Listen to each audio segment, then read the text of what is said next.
Friday at 7 p.m. only on GB News. The People's Channel, Britain's news channel.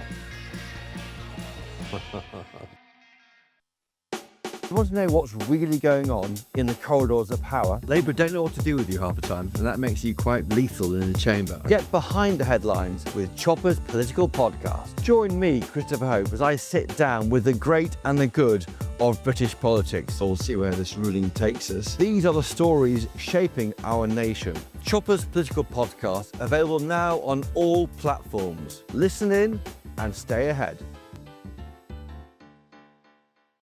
It's Patrick Christie's Tonight, and here we do things differently. It's explaining the absolute madness of this, doesn't it? It's explosive. I mean, this is very good. It's lively. 850. Your government sat there, Sean, and it did nothing. It's controversial. And the Middle East has been in turmoil since before I was born. It's everything you need to kickstart your evening. Everyone's had their Weetabix tonight. I love to see it. That's Patrick Christie's Tonight, weeknights from 9 p.m.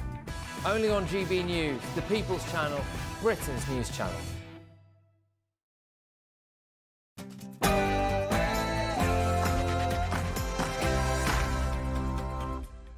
Yes, it's 9 p.m. I'm Alex Armstrong, and welcome to the debut of Alex Armstrong Tonight. I believe there is nothing more urgent than mass migration. Tonight, it's the big question no one else wants to talk about. Is mass migration destroying multiculturalism? If you come to the UK illegally, you will be detained and deported and never, ever allowed to stay, period.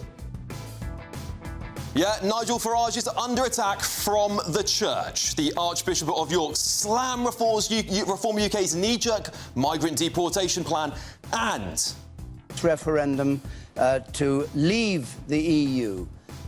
We are absolutely clear now that there is no way that the Remain side can win. Yeah, what a moment that was, a stunning new revelation today. Was the Queen really a Remainer? We'll be debating that and whether or not we should even know this in the first place. That's going to be in our head-to-head. Straight and crew. Calling it far right, they are. These people are just right. There's nothing far right about this. We've got families, women and kids. Yes, protests have continued across the country far and wide as the fallout continues after the court backed the Home Office's plan to house migrants at the Epping Hotel. We'll be speaking to one protester from Wakefield about her very unique story. And are white kids being left behind at schools? And all of you who know Watch Me know this is very close to my heart. A new report has highlighted the frightening divide in race in British schools. And joining me tonight is my brilliant panel, former Labour Party advisor Paul Richards, journalist and broadcaster Linda Jubilee, and former Scotland Yard detective Peter Blexley. And what do you think is going on here?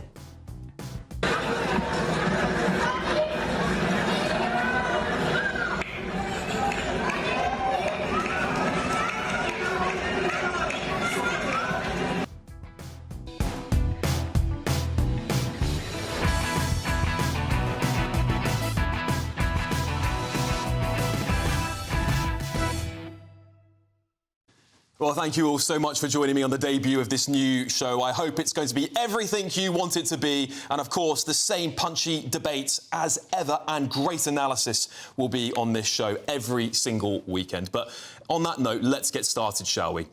Britain is rapidly becoming a minority white British country. Government data from January to September 2024 shows white British births at just 53.8%, with Asians at 17.3%, other white groups at 10.5%, black at 7.1%, mixed at 7%, and unstated at 2.6%. This shift is happening fast, and it's, of course, changing the face of our nation. Now, this is going to be an uncomfortable conversation, one that the establishment have refused to have with you for decades. And I say this, and I'm talking about this as someone with two mixed ethnicity brothers who I love to the bottom of my heart, both fully integrated and as culturally British as me. But we have to face the truth. These stark figures will reshape our cultural identity. And let's be honest, we're now at a stage where some migrant communities no longer have to integrate at all. Some haven't even tried. This is Birmingham and Ilford recently.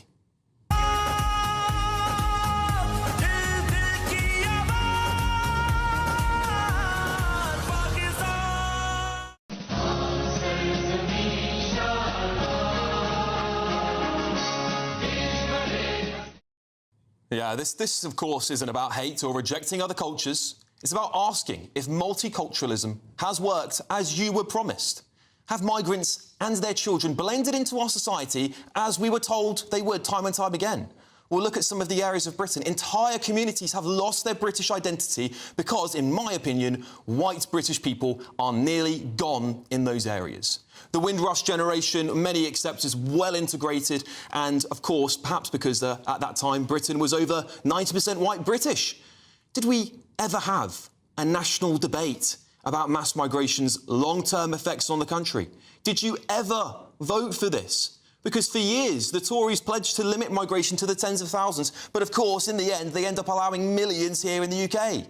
And now, with births barely over half with white British, we are now facing a seismic cultural shift.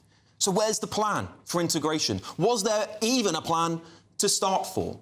And look, this is clearly not what many people voted for, but I want to get the thoughts of my panel. Former Labour advisor Paul Richards, journalist and broadcaster Linda Jubilee, former Scotland Yard detective Peter Blexley. Peter, I'll start with you. And these figures, of course, many people are going to sort of stay away from them almost. Many of the mainstream media aren't going to want to talk about this, Peter, because, of course, then you get the cries of racism, you get the cries of discrimination.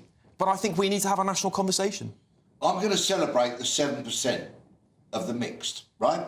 Because that, for me, is integration. Yep. People from different cultures, different coloured skin, maybe different faiths, different nationalities, whatsoever that may be, that, for me, shows integration. When people come to this country, carve a way forward, pay their taxes, and actually people of different coloured skin fall in love with each other and raise wonderful children and integrate into this nation, then I take that very much as a positive. Yeah. So that's 7%, good on them. Yeah. That figure should be vastly, vastly larger if we were having an integrated nation. That would be a much bigger percentage. But of course, we're not. And only today I heard about, was actually speaking to a wonderful, wonderful young man who comes from, he's as British as bacon and eggs, born here, you know what I mean? But his cultural background is bringing pressure from the family to only marry somebody from a similar cultural and race background, which for me is not integration. Yeah, we see it all the time, don't we, Peter? We see that cultural pressure, say, we're marry within your own group, have kids within your own group, don't we? We see that all the time. Yeah, and that's not the way forward for an integrated, cohabiting, happy kind of universal society. Absolutely. Linda, of course, when we talk about birth rates, we can't be amiss and say that, of course, white people are having less, white British people are having less kids. Yes, fewer and fewer, and that is because there are a very big component of that is because women have decided it's very expensive, it's very stressful, it's very difficult to have a career, build a career and care for children, and so they said, guess what? We might make the decision not to have any children. I know someone in my family is very close to making that decision herself, but it is very, very common now, and that is why the birth rate has gone down to something like 1.4%, which sounds good, but it's averaged out. But that is very problematic because it brings us below the level at which we have to replace people. That's what the economic factor is, because if you don't have enough people of any description being born, then they do not grow up to work and provide money for the exchequer. And that's what's really important, because we can't have growth without an increasing birth rate. You've only got to look at Japan, which has the fastest growing ageing population on the planet, to see that they are actually finally deciding, for one reason or another, good or for ill, to take migrants, because it's the only way they can think of instigating economic growth. And that is the same reason I believe the government has always maintained they need to bring people into this country. It's been the same old argument. We're not having enough kids, we need to import millions of people, which I don't think that argument really holds up in the end. I just say one more thing, because what as you notice when you look at the tables, in developing countries, they always have more children, 6, 7, 8 children, because that's what happens over there, because those children are therefore, there's no welfare state, they look after their parents as they're getting older. In much more developed countries like our own, the birth rate always goes down. Paul, I showed some footage there of people celebrating Pakistani culture, and listen, I'm all for people celebrating their cultures, but it is almost evident to many people across the country when they look at some towns, they go, that town actually isn't culturally British anymore. They look at the signs, they look at the shops, they look how people dress, they look what languages people speak there.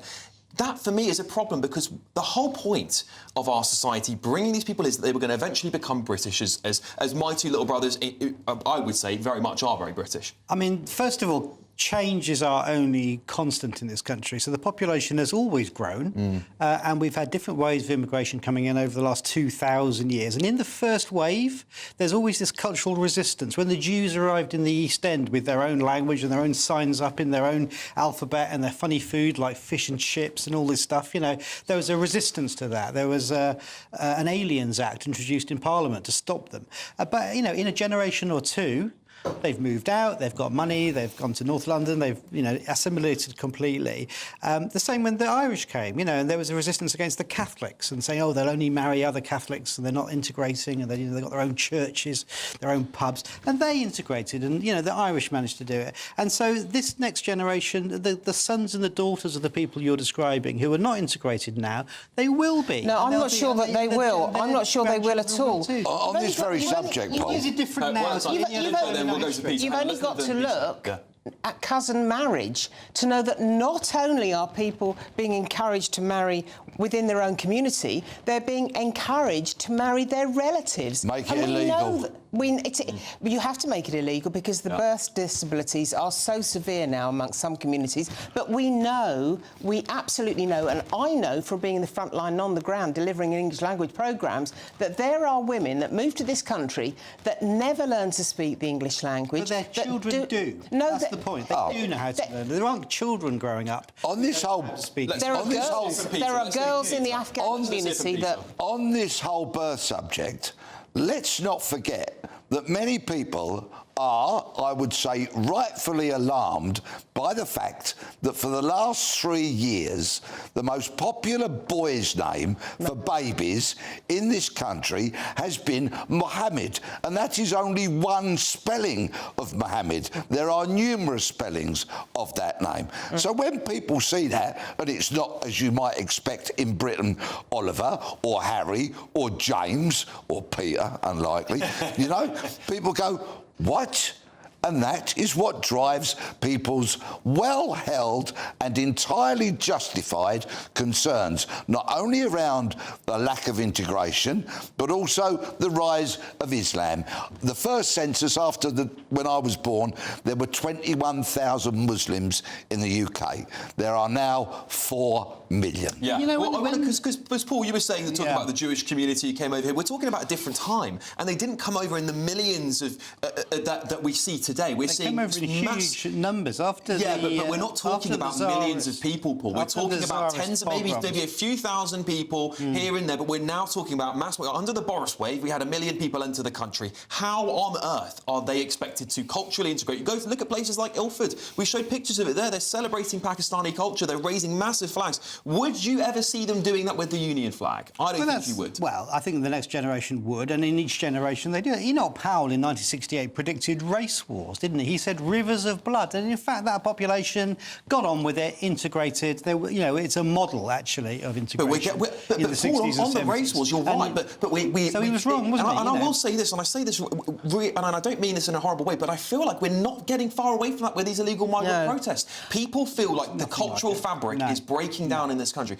I seriously do. Paul, there are numerous communities in the UK, and we can jump on the tube train from here, and in 20 minutes we'll be cemented in the heart of them, that are fundamentally not integrated. They are separate entities. That's true in every generation, and then within a generation, they make their money, they move out to nicer houses, they go off to university, and they become a different population. Some do, just like the Irish in Kilburn did, and but the I think Jews in the this East is the End. point I was just because I right now want we've to hear got from Linda. the Koreans in South London, and then it happens and they move on. But this is what I was talking about when I was giving my rant there.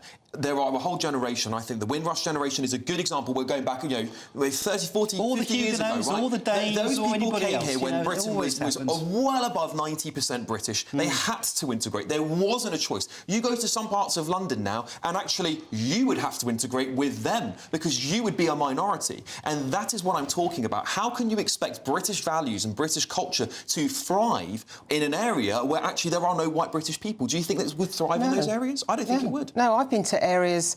I actually ran a sewing collective for Afghan women. I had to go into Luton to buy all the material. I had to take a translator with me because no one in the shop spoke any English at all. Right?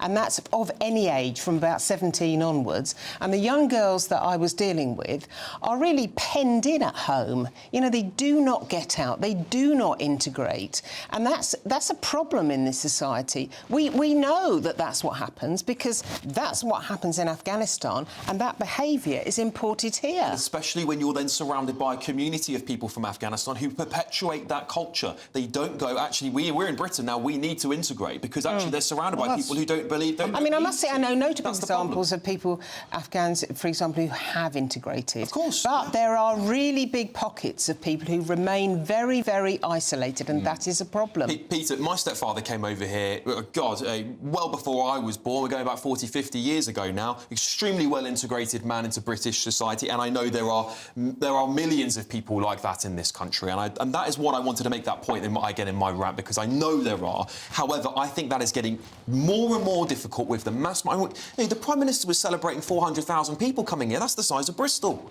Yeah, and it's ludicrous, and it's also unsustainable. And Paul's naivety about going back generation upon generation and talking about how the Huguenots integrated is, quite frankly, drivel, because what is happening now, so many people are coming into the UK and they are heading for where those communities that they know and recognise are, and those communities in turn are growing. People, just look at the East End of London, for example. White natives of London have abandoned the East End. They have headed for Essex and other kind of places and moved out as they became minorities in their own environments. But to bring this conversation back to how we started it, we've got to be thinking about how we can encourage women to be having children, how we can support them to have children, how we can improve childcare, how we can improve all sorts of support for them, so that, because raising a family is the single most important thing I think I've ever done. Totally right. And actually, we need to recognise its importance in society.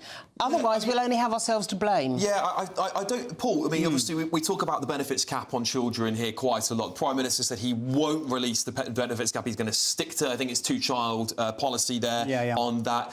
Do we need to drop things like that to incentivise more birth? I don't know about that specific policy, but I completely echo Linda's point about the support that families need. I mean, it was a disaster when the Conservatives got rid of Sure Staff, for example, which helped a lot of people have a family and get on and raise children.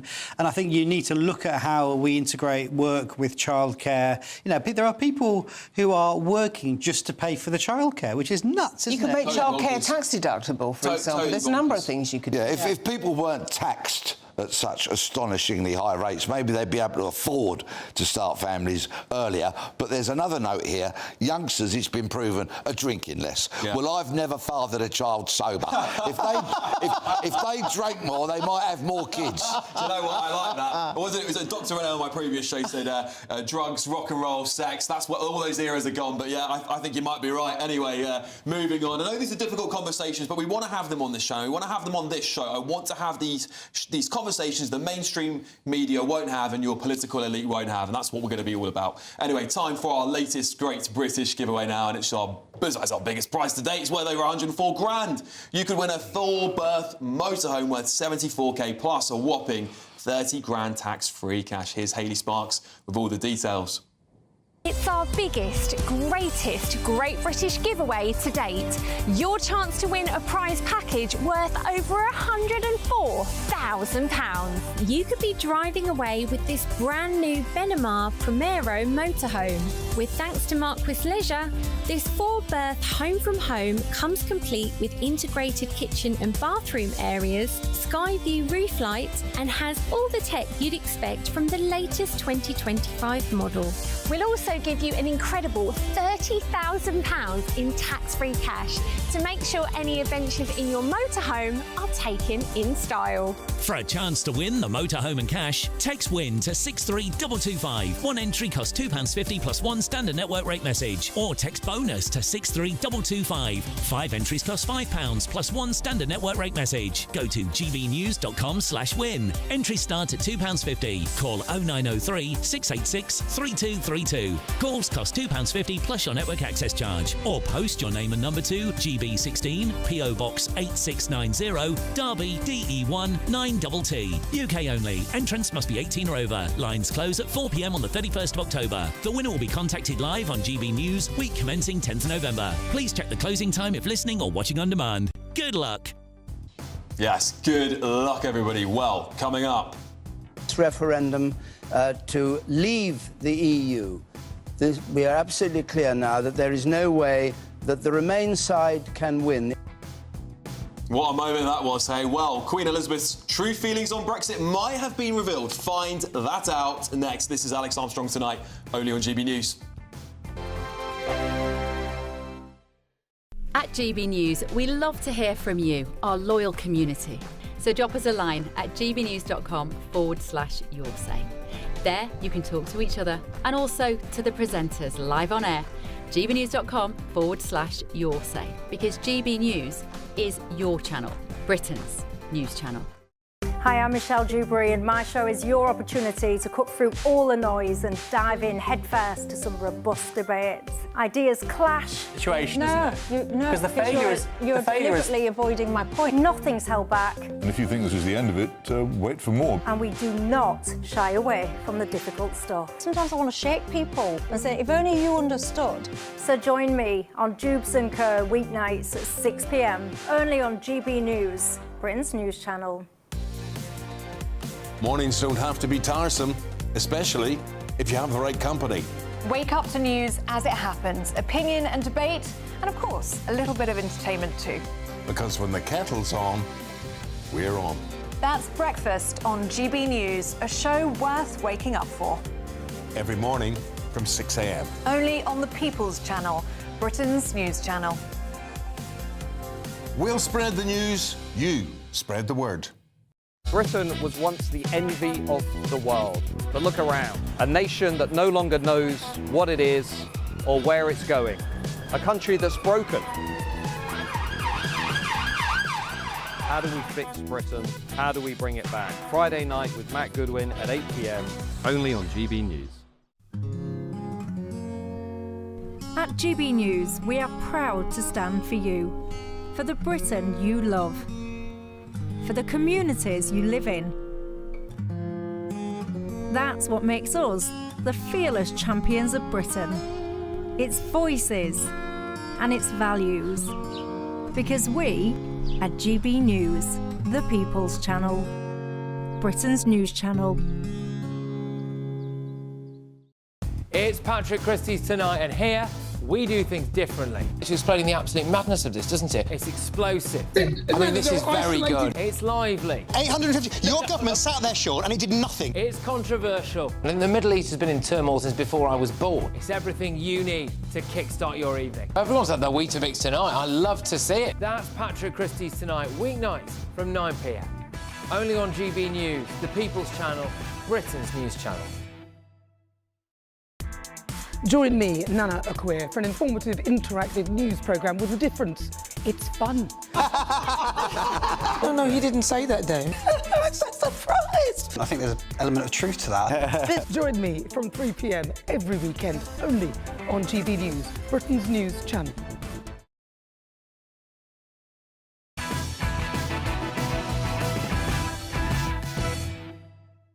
Welcome back, everybody. Well, new revelation suggests Queen Elizabeth II privately opposed Brexit.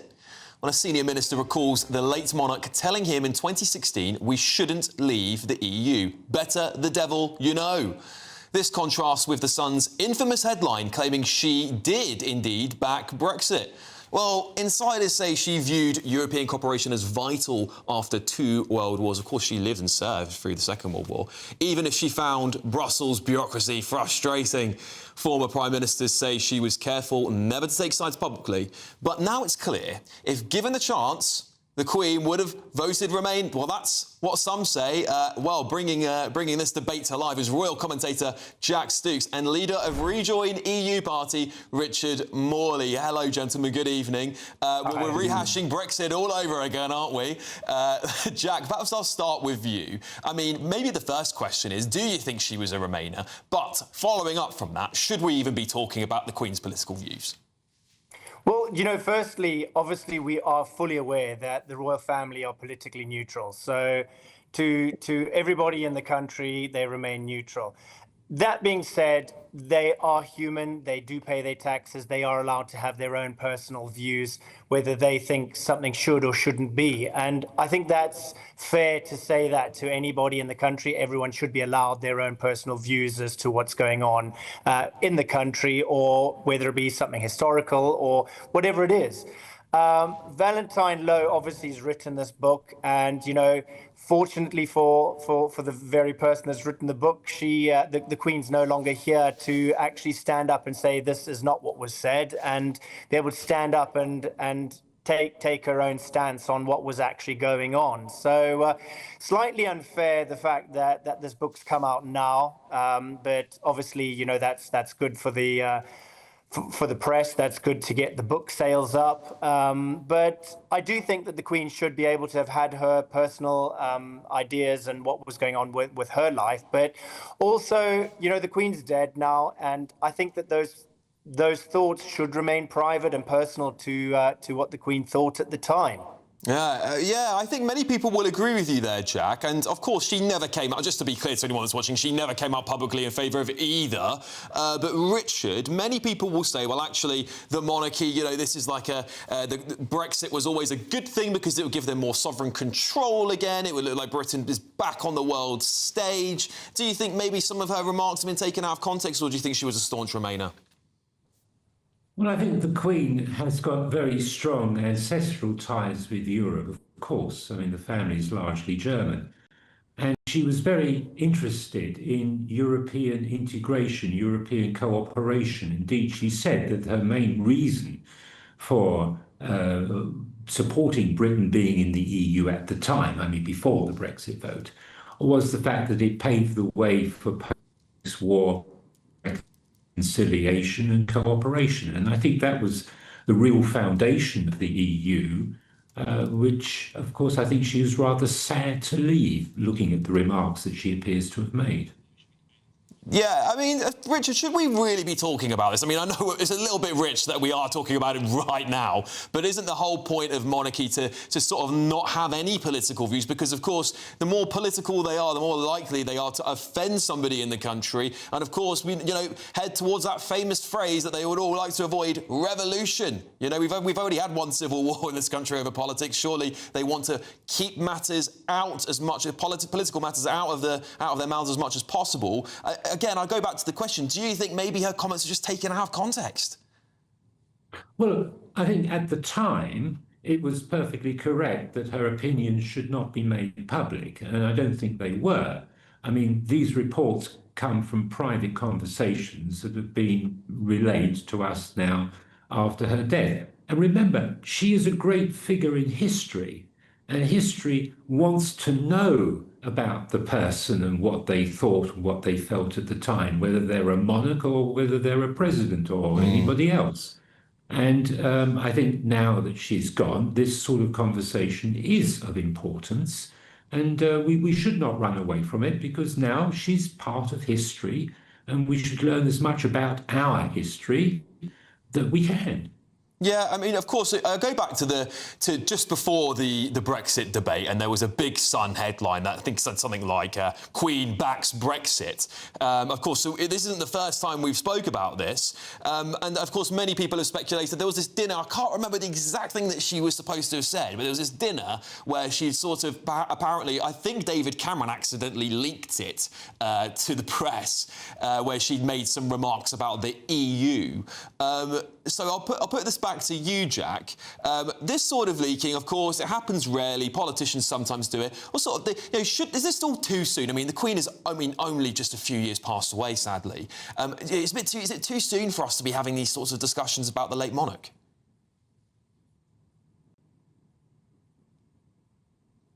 We've had a story saying she backed Brexit, then we've had a story saying she doesn't back Brexit.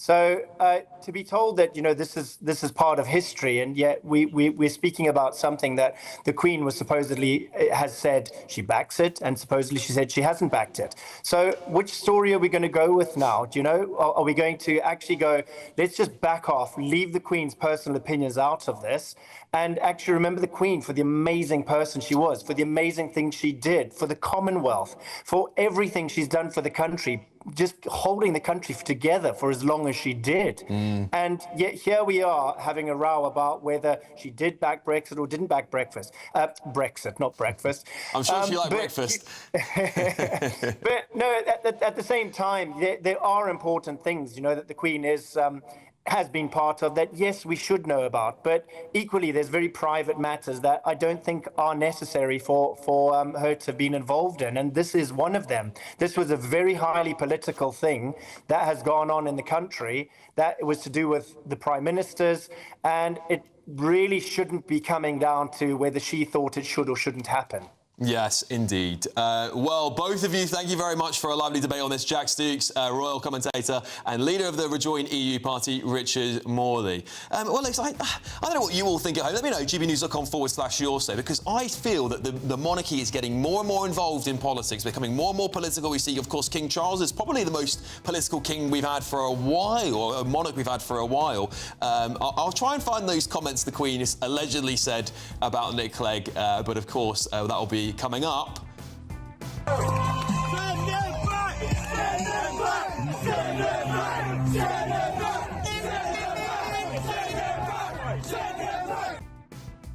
Well, indeed, the fallout continues across the country today after a court hearing backed the Home Office's plan to house migrants at the Bell Hotel. This is Alex Armstrong tonight, only on GB News. I hope we haven't forgotten anything. Travel insurance, I tick that box. Yeah, but remember what you forgot last year. All Clear Travel Insurance sponsors GB News Travel Destinations Forecast. Storm Augustine is easing across northern parts of Europe, bringing mostly settled conditions, though we can't rule out some showers at times. For example, across northwest Portugal, northern parts of Spain and western parts of France, we just have some outbreaks of rain pushing through here. But otherwise, as we move our way eastwards across the Mediterranean, mostly high pressure dominating, so plenty of sunshine to go around. Though as we head into next week, there's a chance we could just start to see some thundery showers push into parts of Italy, but temperatures mostly remaining in the mid to high 20s. All Clear Travel Insurance sponsors GB News Travel Destinations Forecast. Hello there, welcome to your latest GB News weather forecast from the Met Office. Low pressure in charge of our weather at the moment. It's bringing a band of rain eastwards, but it should soon clear, and then blustery showers will follow overnight. And it's another windy day across the whole of the UK through Sunday. We can see low pressure just anchored to the northwest of the UK at the moment, driving weather systems eastwards. That rain will soon clear eastern parts of England, northeast Scotland as we head into the early hours. And then overnight we'll see a mixture of clear spells and showers. Showers most frequent across western areas. Some of them could be heavy at times. The odd rumble of thunder is possible. And it stays quite blustery here. Temperatures for everyone with that wind around and showers staying in double figures around 12 to 14 Celsius. So a bright start on Sunday morning, a mixture of sunny spells and scattered showers. The Overnight rain just about clearing Shetland first thing, and then a bright start across much of Scotland. Some showers in the west from the word go. Breezy though, particularly in the west, gusts of 40 miles an hour or so. Mixture of sunny spells and showers for Northern Ireland into northern England. Wales and southern parts of England also seeing a scattering of showers, whilst the Midlands, East Anglia, South East England should initially be largely dry, but we'll see some showers developing here through the day. And a windy day for everyone. The wind's coming in from the southwest. Gales around western coast, perhaps 50-60 mile an hour gusts for eastern parts of Northern Ireland into western Scotland. Some persistent rain developing here later on in the afternoon. Widespread showers for many. Where you miss them, in the sunshine, temperatures reaching 22 or 23 Celsius, but feeling rather cool with that blustery wind. For Monday, low pressure is still in charge. Frequent showers across northern and western parts. Some heavy showers in there, some thunderstorms. Those pushing eastwards as the day goes on. And another blustery day for much of the country. And it stays unsettled for the week ahead. Further showers. There'll be some sunshine in between. Temperatures around average. See you again soon. Join me, Nana Akweer, for an informative, interactive news programme with a difference. It's fun. No, you didn't say that, Dave. I'm so surprised. I think there's an element of truth to that. Join me from 3 p.m. every weekend, only on GB News, Britain's news channel. In the GB Newsroom, we bring you the news as it happens. With our team of dedicated journalists across the UK. We're ready to keep you up to date with what's happening every half an hour, every single day. Bulletins here on GB News. The People's Channel. Britain's news channel. Britain was once the envy of the world. But look around. A nation that no longer knows what it is or where it's going. A country that's broken. How do we fix Britain? How do we bring it back? Friday night with Matt Goodwin at 8 p.m. only on GB News.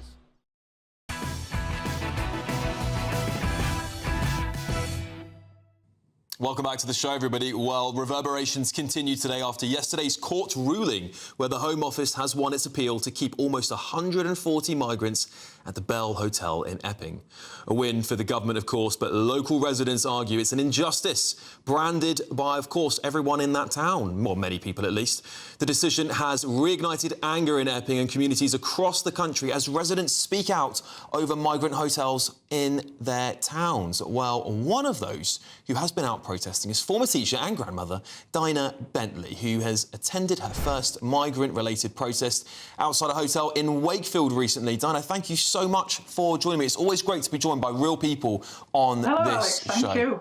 No, it's my pleasure to have you. I guess the first question I want to ask you is, why did you feel it's necessary to go on your first ever protest? I found it necessary because I do not want this to be the legacy that we're leaving for our grandchildren. And I'm fearful for my children, but mainly my two granddaughters. I think we're in a very dangerous situation. We've got undocumented young men who we know very little about, and it's a big concern for me. Yeah, Dinah, you know, the Epping ruling yesterday, which allowed migrants to stay in hotels, of course, that sparked a lot more outcry from many people protesting. A lot of people like yourself for the first time, Dinah, as well. I mean, what was your reaction to the court ruling yesterday? My reaction was, I believe it's outrageous. And in light of the political background, I believe, of the three judges, it's not a surprise that they have overruled the first decision. We're not surprised. Yeah, because we've had the Shadow Justice Secretary, Robert Jenrick. He's, of course, come out quite strong on these sort of what he would call activist judges. Do you feel we've got a problem in the judicial system with these activist judges? Do you feel like the justice system's become really politicised? It's very politicised, and instead of being unbiased and impartial, I believe, I'm not sure, of course, and it's my opinion, but I wouldn't be surprised if the three judges had not been handpicked. Yeah. Well, Dinah, as well, I watched an interview you gave to a different channel the other day, and you got quite emotional during that interview. And what was it that triggered that emotion from you? It was. This is a work of art, actually. It's not. It is a tattoo, but I look upon it as a work of art. Beautiful. And it is my grandmother's brother, who was killed in France in 1916 when he was 20. And he died for our country. And we can't leave a country like it is now to future generations. We've got to save Great Britain. Yeah. In my view. Can I just go back to the Epping decision? Please, One thing that I did notice was they've still not addressed the issue about whether hotels have been given planning permission to function as migrant accommodation rather than as hotels. Yeah. Yeah, there'll be a lot more to come on that, I think. I don't know how the other rulings will go now that that one's gone through. I don't know whether other judges will just throw it out. That'll be yet to be seen. I think you're right. I think we'll pay very close attention to that. Now, what is it, again, I just want to go back, because I think that interview is really interesting, because what we obviously, many channels want to do is hear from real people. And I love hearing from real people, because that's what this is all about, is hearing from you. And of course, we read out some statistics here on GB News recently. It said more migrants had crossed the channel to the United Kingdom, to England mostly, than we sent troops over to D-Day to liberate Europe. Is that part of that feeling for you when you think about that beautiful tattoo, that beautiful tribute you've got on your arm there? Is that part of the reason why this makes you emotional? Because you think, does it bring back that feeling that we are, I guess many people have called this an illegal invasion? Of course, I'm very passionate about what's happening, and I can't understand the reasoning behind allowing so many undocumented young. Well, they're illegal, aren't they? Why they're allowed to land in the UK undefeated. I wish somebody would explain. And also, what's the long-term plan for all these undocumented young men, mainly men, who are in hotels? Yeah, well, just a couple more questions for you, because I think I want to get back to that point, because I think that's really important. But you also taught in the Middle East at one point in time. Has that given you some perspective at all on this situation?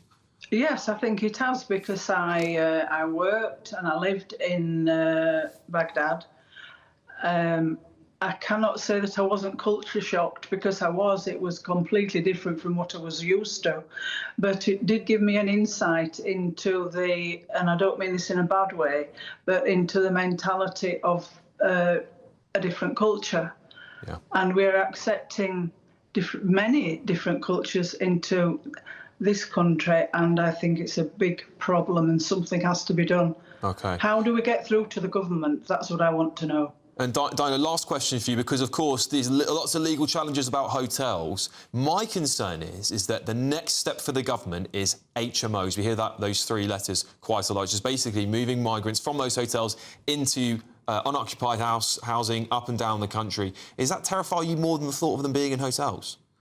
It's an even bigger nightmare. Yeah. It hasn't been thought through, and I think I'm fearful about civil unrest. I'm a peaceful person. I don't agree with violence, but I think that feelings are going to be ignited, and I'm also concerned about that.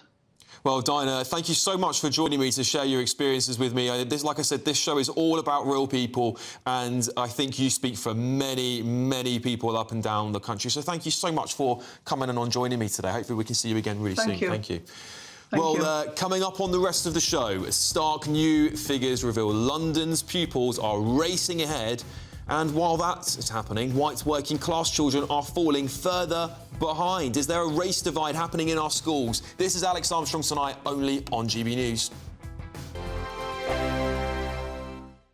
Welcome back to Britain's Newsroom with Andrew and Beth. Hello everyone, Patrick Christie's here. I'm Michelle Duke, Britain's News Channel. Access the stories that matter to you. Take the GB News family with you on any device.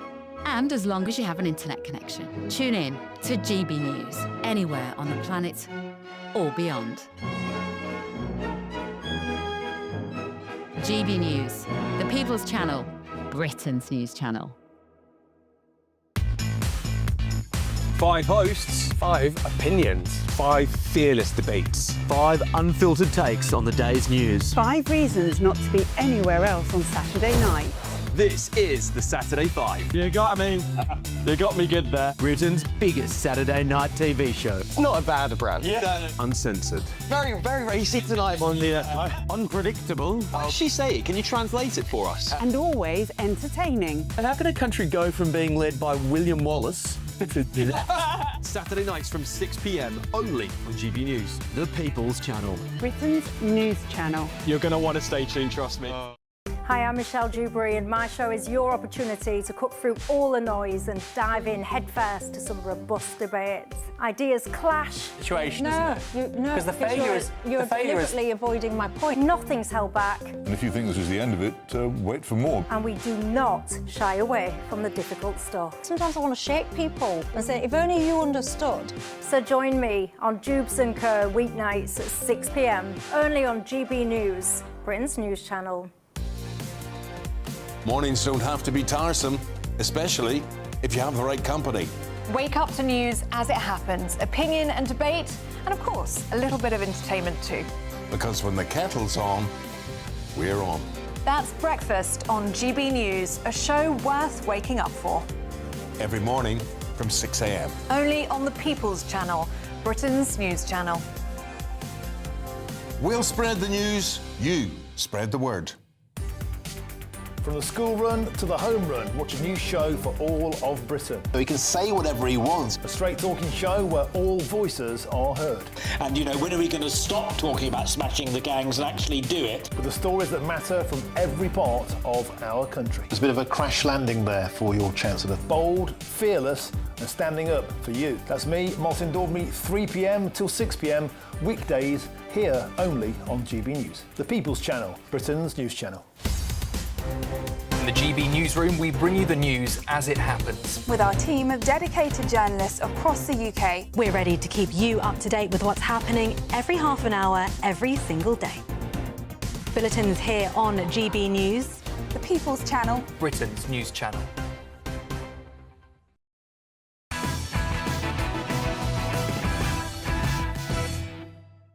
Well, welcome back, everybody. We've got some big stories coming up very soon, so you're going to want to stay tuned for 10 o'clock. But until then, a new report has highlighted a growing education divide in England. London schools now lead the nation, with students twice as likely to pass maths and English as their peers in struggling towns like Blackpool. Well, experts say demographics are playing a role, including ethnic minority pupils often outperforming white pupils. Working-class children, of course, whose attainment remains the lowest of any major group. Well, leaders blame low aspiration, family instability and poor funding outside the capital. But to talk about that more, I'm now joined by cultural historian and academic Dr. Philip Kisley. Dr. Philip, thank you so much for joining me as ever. This is a subject very, very close to my heart. I do feel, and I have been speaking at the top of the mountain, shouting this for a very long time, that white working class kids have been left behind for decades. We haven't spoke about them. Why are we only talking about this now when it's almost too late? Yeah, well, first of all, hi, Alex. It's great to see you. Yeah, it really does feel as though the plane's crashed into the mountain already with this, doesn't it? These stats are interesting, but let's just break that ethnic minority category down a little bit, because it's a huge category. It's essentially the rest of the world. We are talking primarily about Chinese and Indian heritage pupils here who are doing very well in London. Interestingly, Black Caribbean pupils and Pakistani heritage pupils are not. So there's quite a lot of kind of granulation here. And of course, London is massive. It's got all the wealth. And when we are comparing this to places like Blackpool, as you've just said, but also the Northeast, Alex, as well, which is, these are the poorest places in the country. What really gets me is that the Labour Party have come out fighting on this, and they've said, you know, oh, parents, you really need to, you know, take your children in hand. You need to take responsibility. Now, these are the same people. This is the same ideology that have been saying that whiteness is poisonous, that they've been decolonising the curriculum. They've been saying that white men are the source of all evil in the world. It's no wonder that white working class boys don't want to go to school. And yet the Labour Party are coming out and saying, oh, well, come on, parents, take responsibility. This is an abuser lecturing their victims, essentially, okay? And they are, you know, your question is, why are they talking about this now? Well, I suppose, you know, there are so many other things going on. It's probably easier to talk about this now and move the focus away from very, very pressing things. And it does feel as though, you know, they are saying, oh, we've let them down for years and years. We are trying to do something about it. You are really not. Yeah. It feels to me that the reform wave has made people like Bridget Phillipson, who's the Education Secretary, all of a sudden go, oh, maybe I can win some brownie points by talking about white working class kids. Of course, she's got a review coming up soon. Part of this review, right, we're having a curriculum review, which many people don't know about this. And I'm going to blow the lid on this very soon, actually, because there's two people doing the history review of the curriculum. One of them, from what I've been able to find, only do a lot of digging, is quite a far-left activist. We're talking about BLM activist, anti-British, in my opinion, at least anti-British history. Are we concerned that this is going to have more stigmatism of white people, particularly white working class boys who are already, again, falling behind? We've seen the, you know, why don't you watch Adolescence line being, you know, trumped out by Keir Starmer and his front bench. They're constantly under attack. Yeah, I mean, I spent 25 years of my career in education. You know, it was higher education, but it was still in education. Okay, I've been teaching for, you know, 2.5 decades. There's no surprise here. I mean, let's just go into the classroom in our minds for a second, okay? And let's think who's at the front of the classroom, who's teaching.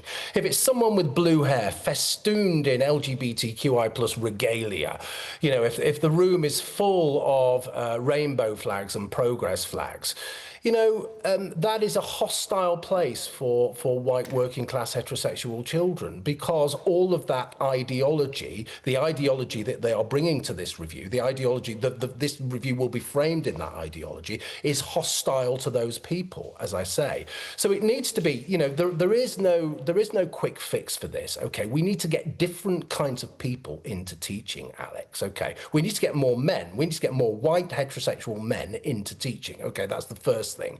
We can think about, you know, ex-coppers, ex-service people, you know, older people. They could, you know, they would, you know, teaching them, that would be a great thing. We need to really think about the teacher training colleges as well, because those are, you know, they're just havens of woke poison, you know, and they need to be taken apart, because what you've just described there is just more of the same. It's this long march through the institutions. It's this leftist, hard leftist agenda, critical race theory, hard leftist agenda that's had a stranglehold on education for the last 30 years. And look at the state of it, you know.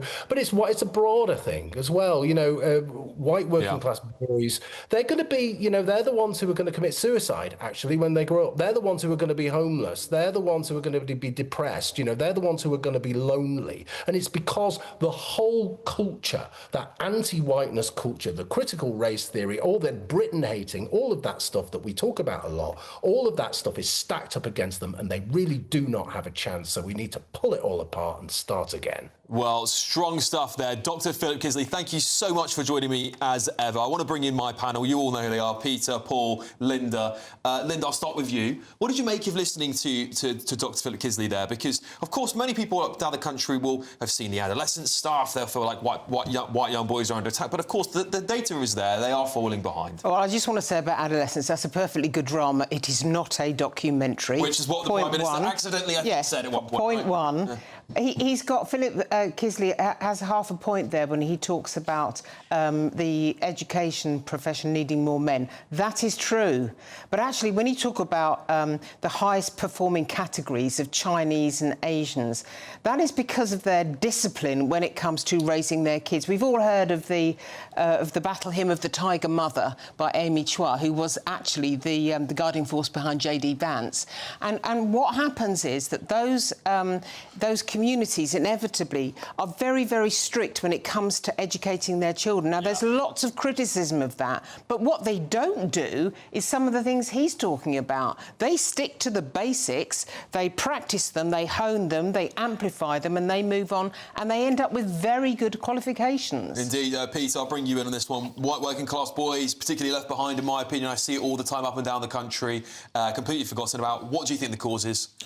Well, I lived in a flat with my mum, single mother, left school at 16, very few qualifications. I think I fall into that bracket. I was very fortunate back in those days that there was a career path for me after Woolworths to then join the police. There's a lot of educational snobbery in this country, started by Blair in particular, that you've got to go to university if you're going to have any chance of succeeding in this life.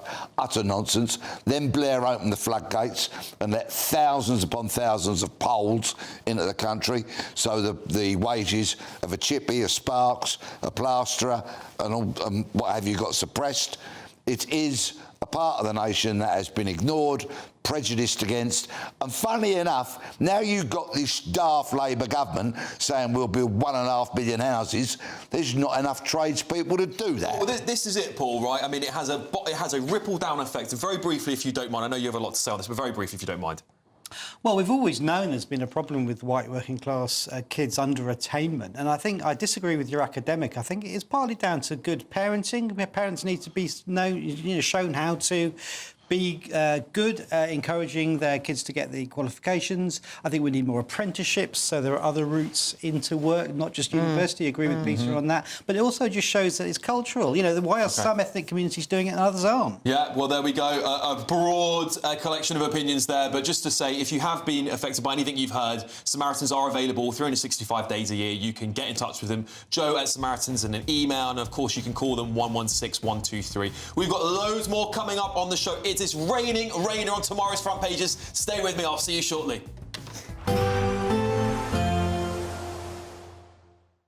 Expect warm spells with the odd rude interruption. Box Boilers sponsors the weather on GB News. Hello there, welcome to your latest GB News weather forecast from the Met Office. Low pressure in charge of our weather at the moment. It's bringing a band of rain eastwards, but it should soon clear, and then blustery showers will follow overnight. And it's another windy day across the whole of the UK through Sunday. We can see low pressure just anchored to the northwest of the UK at the moment, driving weather systems eastwards. That rain will soon clear eastern parts of England, northeast Scotland as we head into the early hours. And then overnight we'll see a mixture of clear spells and showers. Showers most frequent across western areas. Some of them could be heavy at times. The odd rumble of thunder is possible. And it stays quite blustery here. Temperatures for everyone with that wind around and showers staying in double figures around 12 to 14 Celsius. So a bright start on Sunday morning, a mixture of sunny spells and scattered showers. The overnight rain just about clearing Shetland first thing, and then a bright start across much of Scotland. Some showers in the west from the word go. Breezy though, particularly in the west, gusts of 40 miles an hour or so. Mixture of sunny spells and showers for Northern Ireland into northern England. Wales and southern parts of England also seeing a scattering of showers, whilst the Midlands, East Anglia, South East England should initially be largely dry, but we'll see some showers developing here through the day. And a windy day for everyone. The wind's coming in from the southwest. Gales around western coast, perhaps 50-60 mile an hour gusts for eastern parts of Northern Ireland into western Scotland. Some persistent rain developing here later on in the afternoon. Widespread showers for many. Where you miss them, in the sunshine, temperatures reaching 22 or 23 Celsius, but feeling rather cool with that blustery wind. For Monday, low pressure is still in charge. Frequent showers across northern and western parts. Some heavy showers in there, some thunderstorms. Those pushing eastwards as the day goes on. And another blustery day for much of the country. And it stays unsettled for the week ahead. Further showers. There'll be some sunshine in between. Temperatures around average. See you again soon. Expect warm spells with the odd rude interruption. Box Boilers sponsors the weather on GB News.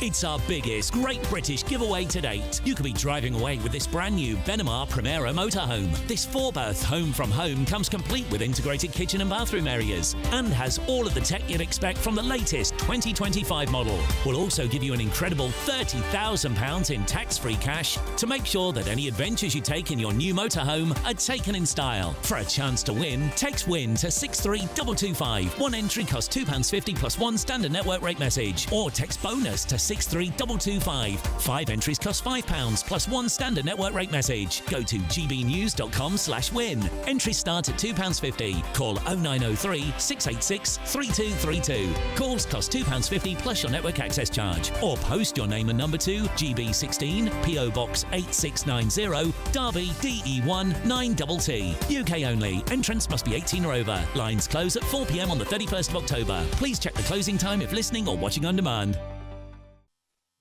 You want to know what's really going on in the corridors of power? Labour don't know what to do with you half the time, and that makes you quite lethal in the chamber. Get behind the headlines with Chopper's Political Podcast. Join me, Christopher Hope, as I sit down with the great and the good of British politics. We'll see where this ruling takes us. These are the stories shaping our nation. Chopper's Political Podcast, available now on all platforms. Listen in and stay ahead.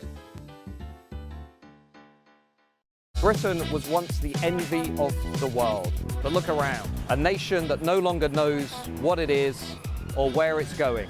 A country that's broken. How do we fix Britain? How do we bring it back? Friday night with Matt Goodwin at 8 p.m, only on GB News.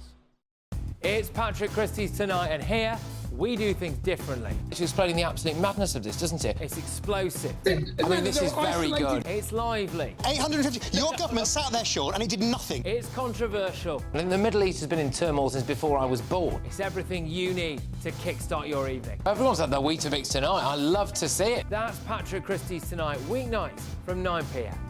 Only on GB News, the People's Channel, Britain's news channel. At GB News, we love to hear from you, our loyal community. So drop us a line at gbnews.com/your say. There you can talk to each other and also to the presenters live on air. gbnews.com/your say, because GB News is your channel, Britain's news channel. Join me, Nana Akwe, for an informative, interactive news programme with a difference. It's fun. No, he didn't say that, Dave.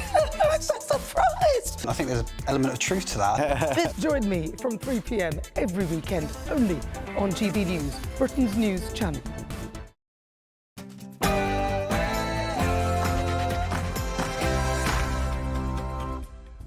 Good evening, I'm Alex Armstrong. Breaking tonight. It's raining Rayner on the front pages of the Mail and the Sun on Sunday. The hypocrisy of Angela Rayner seems to continue. The Mail claimed the Deputy Prime Minister used a top wealth protection firm, get that, in her house deal. And in a separate story, the Sun understand that her boyfriend works for a lobbying group whose client received a cash boost from the Labour government. I'll bring you all the details. Also, if you come to the UK illegally, you will be detained and deported and never, ever allowed to stay. Period. Nigel Farage is under attack again, this time from the Archbishop of York, who has slammed Reform's knee-jerk, what he calls a knee-jerk, migrant deportation plan. Plus, Straight and crew. Calling it far right, they are. These people are just right. There's nothing far right about this. We've got families, women and kids.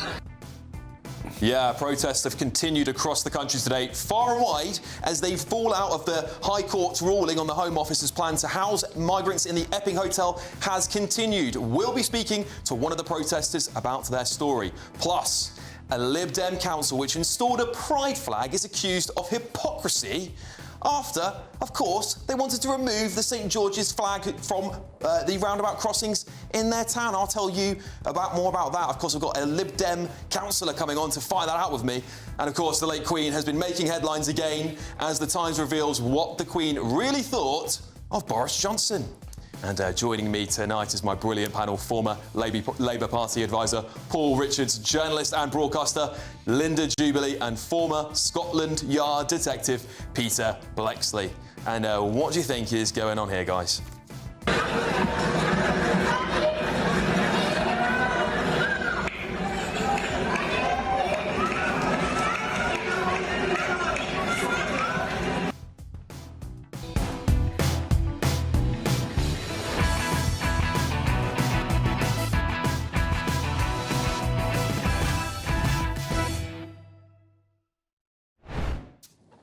Well, of course, it is raining Rayner, isn't it? The Daily Mail have led with this headline today, and it's across two headlines at least for what we know now.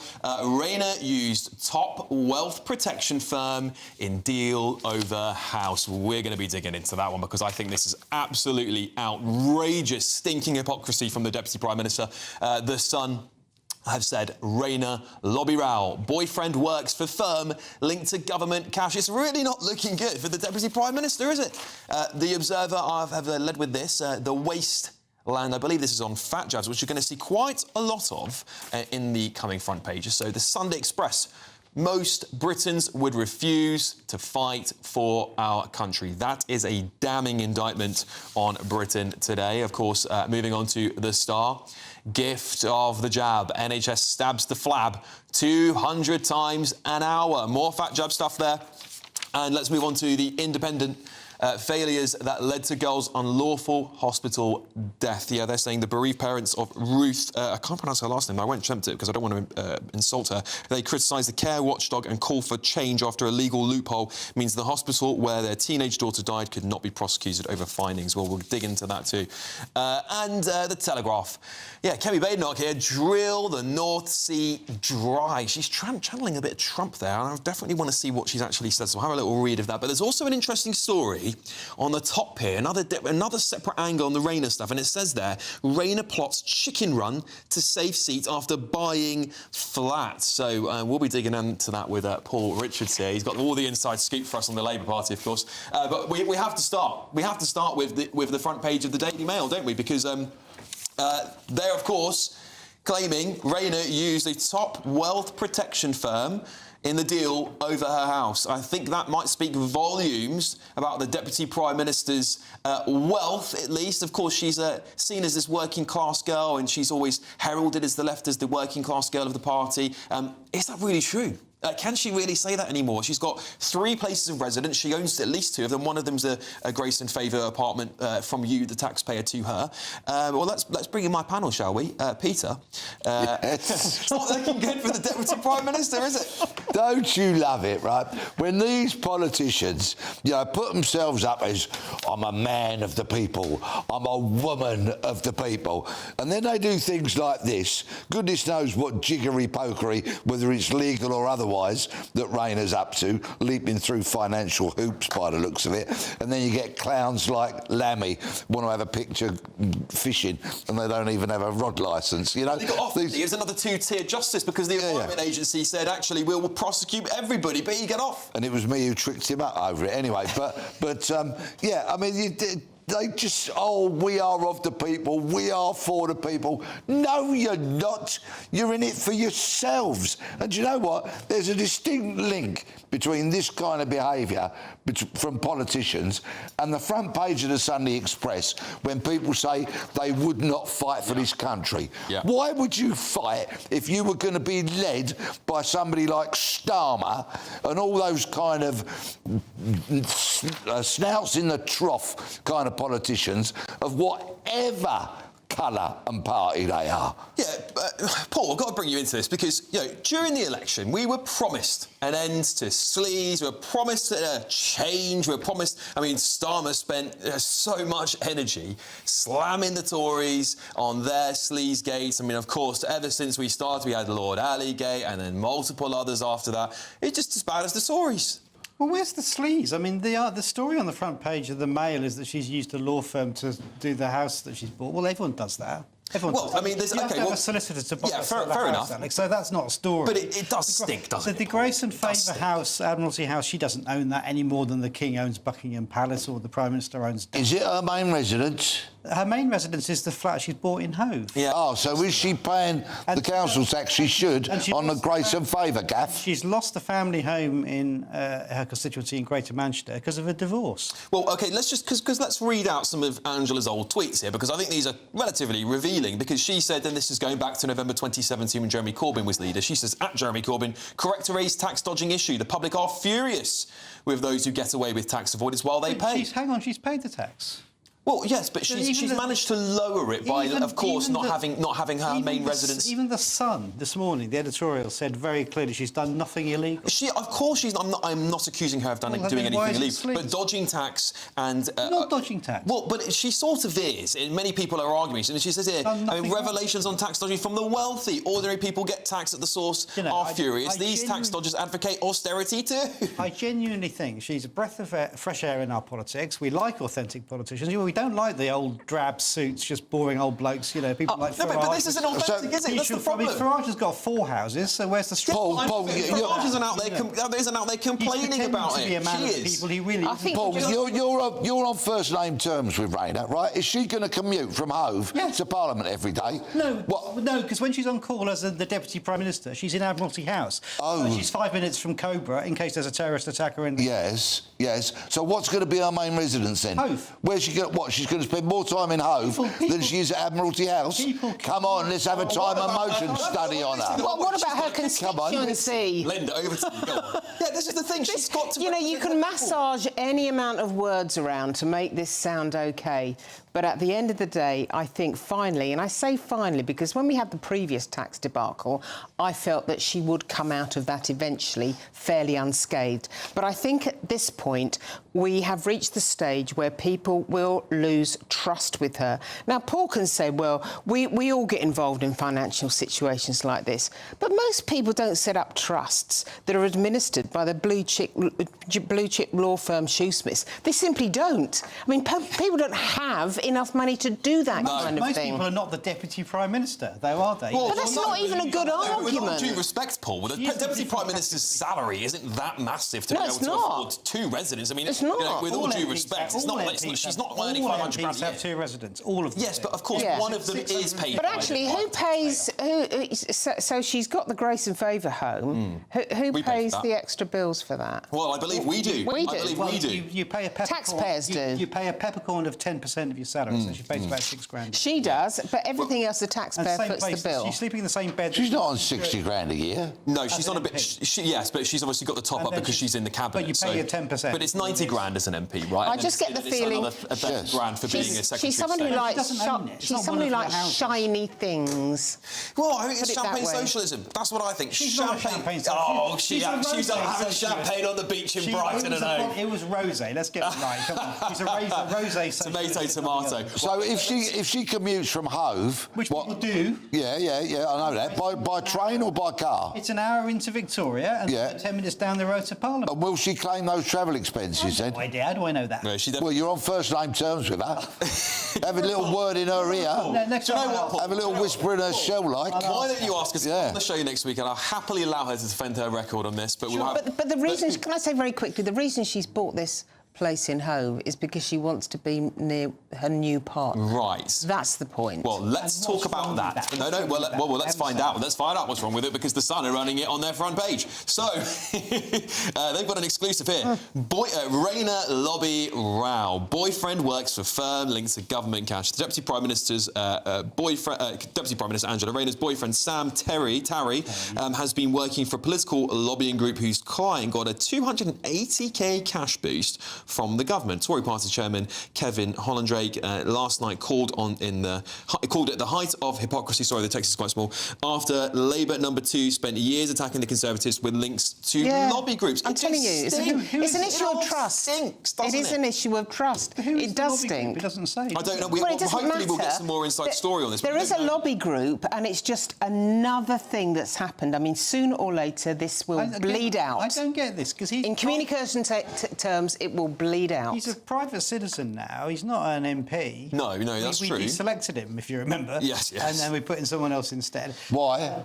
Why did you deselect him? Well, I for whatever reason, the local people decided it. Come on, you know, you're a Labour insider. Tell the truth, you're on telly. Tell the truth. It's not now a... Oh, you're going to skip over it then? Okay, but besides the point, yes, he's not an MP, but he is dating the Deputy Prime Minister. He lives in Brighton. And the Deputy Prime Minister, of course, will have a lot of say in what happens in government. And I think, I'm not saying she's done anything wrong here or illegal, I'm not accusing her of fraud. Well, but what I'm saying is the same thing that Angie Rayner used to say to the Tories all the time, which is, this is hypocrisy, it stinks, and it looks bad to it's not I just flag one thing with you. Do you think she would come under the same scrutiny if she was a middle-aged white bloke in a suit? Yes, she is, because she with a duck house, under the Tories. Yeah, that's right. She put the Tories under this scrutiny. So I hate this whole... Can I just say... I just want to say... I really hate this whole... I hate this whole, oh, she's a woman, she's working class. Oh, yeah, we need to get past it. But we need to get past it. Left, right and centre. People care because she's the Deputy Prime Minister and she's flouted by the left as this working class gal who goes out partying in Ibiza. She's not. She's a extremely wealthy woman with 3 residences. Look, we've got to... What we need right now... No, it's not. What we need right now is... What we need right now is serious people. Serious people. We are being confronted by a truly horrendous situation, economically speaking, socially speaking, you know, defence-wise, it's all on a knife edge. We need to be governed by serious people. Yeah, I mean, there's obviously, Peter, the rumours have it that she's next in line for the throne, so to speak. She's going to be the next Prime Minister when Keir Starmer, eventually his time is rapidly running out. I think many people believe that. Do you think these sorts of stories really are sort of calling it time on her as well? I still want to know why Sam Tarry was deselected, but Paul won't say so. Look, right? He won't tell the truth. You're on television, tell the truth. Look, I think they're a shambles. I think Starmer is just beyond the pale when it comes to incompetence and an inability to do politics and actually relate to people. I think it's just like he's gone at the game. Well, he never had the game anyway. And the shocking lack of talent which is in the cabinet at the moment is being laid bare. I completely agree with Linda when she says we need to be governed and the country needs to be run by, I'd like competent people, trustworthy people, worldly people who actually really know what's going on and the struggles that people face every single day of their lives. Well, I read Tice. Multi-millionaire property. Did I say I wanted him to run a government? I'm asking. I didn't say that, did I? I said these are these are the factors I would like people to have the credibility. People that are smart and sharp and trustworthy and honest and decent. But, of course, such people often get turned away from politics. The Home Secretary, meanwhile, with all this blow-up at the hotel in Epping... She's interrailing. She's interrailing. In Europe. It's ridiculous. On a uni trip. Well, talking of other politicians that we might find credible, let's move on to the Telegraph, shall we? Because Kemi Badenoch, whatever you prefer to call her, is channeling her inner Trump. She says, drill the North Sea dry. Tory leader vows to extract all UK oil and gas in biggest departure from net zero. She's going to be calling that this week. This is going to resonate with many people at home because, of course, many people hate net zero, including me. I think this is a stealth tax on the British people. But, of course, it was the Tories who brought in net zero so enthusiastically. They started all of this. So I think Badenoch is doing her best to desperately try and get away from this net zero green loony image they seem to have grown and maintained. But I don't know how this is going to go down on her party, Linda, because, of course, many Tories still say, actually, we need to continue the green agenda.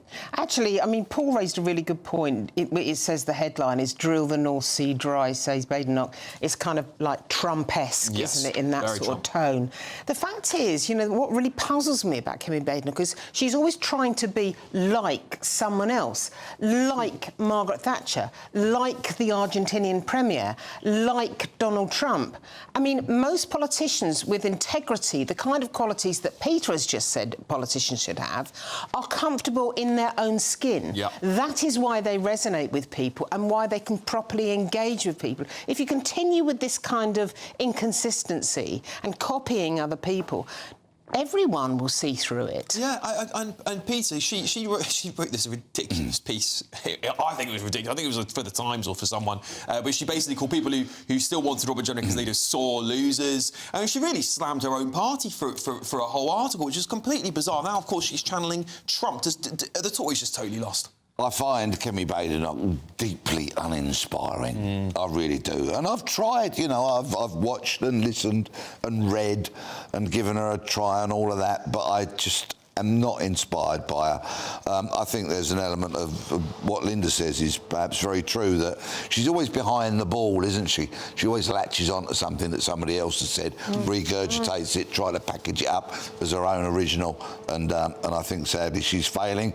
And I'm clearly not alone if you look at the polls. Yeah, I think they're still trailing third place despite the chaos of this government. I think it's very important that Kemi Badenoch is the leader of the Conservative Party at the next election. Well, we've got to talk about, of course, your party at some point, because if you look at the polls, that's the only time Kemi Badenoch actually comes joint second with Labour, and it's joint. That's the only time when you factor Jeremy Corbyn's party in that she actually gets anywhere near second place. Bad news for her, and I suspect next year is going to be a very, very bad time for Kemi Badenoch. But anyway, talking of good things now, time for our latest Great British giveaway, and it's our biggest prize today, 104 grand. You could win a 4-berth motorhome worth 74k, plus a whopping 30 grand tax-free cash. Here's Hayley Sparks with all the details. It's our biggest, greatest Great British giveaway to date. Your chance to win a prize package worth over £104,000. You could be driving away with this brand new Benamar Primero motorhome. With thanks to Marquis Leisure, this 4-berth home from home comes complete with integrated kitchen and bathroom areas, sky view roof lights, and has all the tech you'd expect from the latest 2025 model.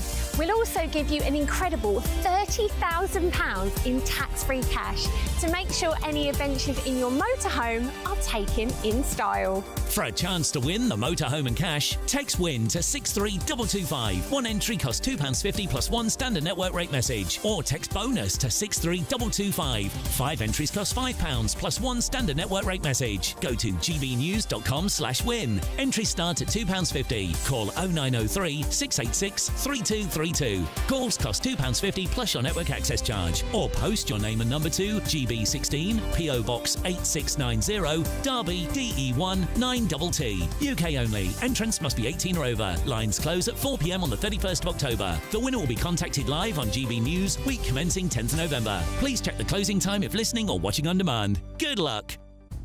Good luck, everybody. Well, coming up, fury in Portsmouth as the council scrubs St George's flags from roads, sparking claims of double standards. I've got a Lib Dem councillor, an ex-Lib Dem councillor, coming on to debate with me about the flags. The flag fights continue. This is Alex Armstrong tonight, only on GB News.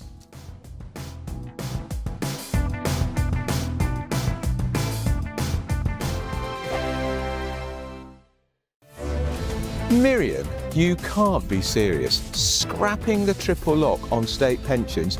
Madness. Andrew, we just can't carry on pretending. The numbers just don't add up. We've got to be honest with people. We've got to face the facts. That's what people want.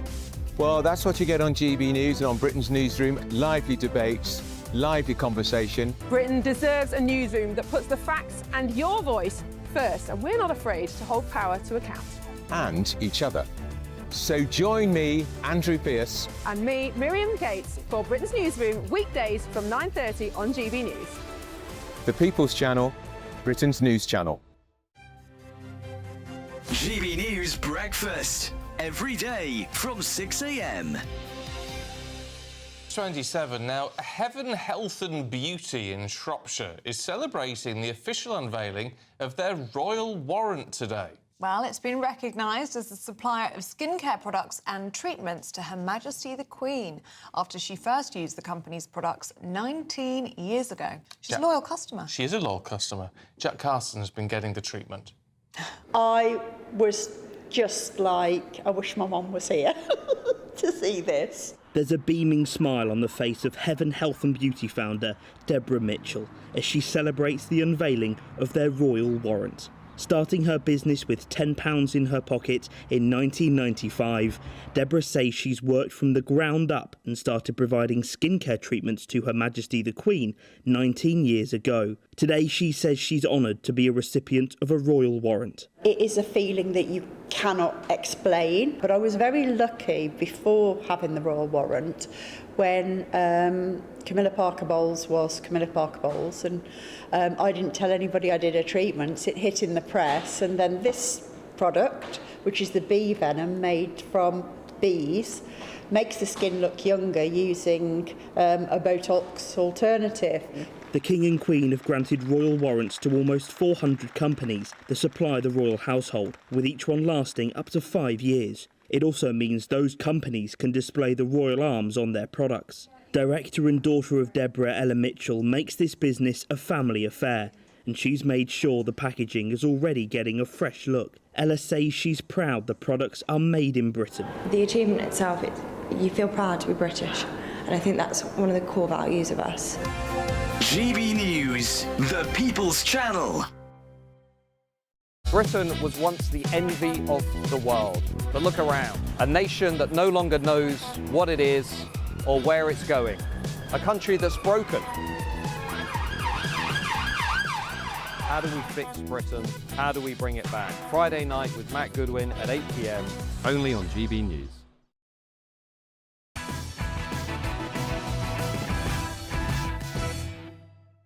Welcome back, everybody. Well, a row has erupted in Portsmouth after the council vowed to scrub St George's flags painted on roads and roundabouts. That's despite previously installing a rainbow pride crossing. Officials say the red crosses are illegal, road markings are must-go for safety reasons, but critics call it, of course, double standards. Residents say the council celebrates pride while dismissing English patriotism. Well, the council insists it won't remove flags from lampposts, only those painted on highways. Similar flag disputes, of course, have emerged across the United Kingdom, fuelling a heated debate over symbolism, identity and free expression. Well, I'm now joined by ex-Lib Dem councillor in Hinckley and Bosworth, Matthew Hulbert. Matthew, making a debut on the show. Thank you so much for coming on and joining me. Now, me and you've had a few spats about flags online, haven't we? I think that there is nothing wrong with the St George's Cross being planted wherever people want it to be planted, and I think roundabouts are a lovely reminder, first of all, that they're there, and secondly, to demonstrate that people love England. Now, what's the problem? What's the problem with that? Well, good evening, Alex, and to your panel and to your wonderful viewers and listeners. Great to be with you on your debut show, and congratulations on it. Thank you very much, Matthew. Thank you. So what is the... I mean, Portsmouth is a Lib Dem City Council. Of course, you're an ex-Lib Dem council. I believe you still are a Liberal Democrat, Matthew. Correct me if I'm wrong, please. But you know, we've had this debate. What's wrong with having the St George's Cross? Because many people call it racist. Do you think it's racist? No, I don't think it's racist, but do I question some of the motives of some of those who are doing this? Yeah, I mean, to be honest with you, I do. Yeah, I mean, look, Portsmouth City Council's painted these pride flags on these crossings, which are also, of course, on the roads, and they're saying that they're going to scrub off the St George's Cross, but they've got pride flags planted everywhere. Matthew, come on, I mean, this is typical Lib Dem territory, isn't it? It's like one rule for them who love the pride flag, and one rule for everyone else who just might want to paint a little bit of red paint harmlessly paint a bit of red paint on a little roundabout. Surely this really isn't what taxpayer money should be spent on, is it?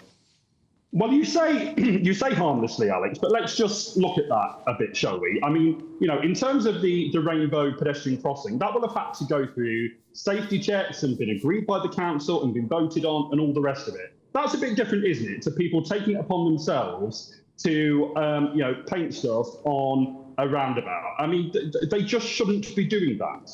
Yeah, but Matthew, I mean, what's more distracting? I mean, come on, let's get real here. What's more? Look, you can see it on the screen there now. You can see the little bit of red paint on the road. That's very distracting. What more so than a pride crossing? I mean, we've seen the horses in London, the police horses.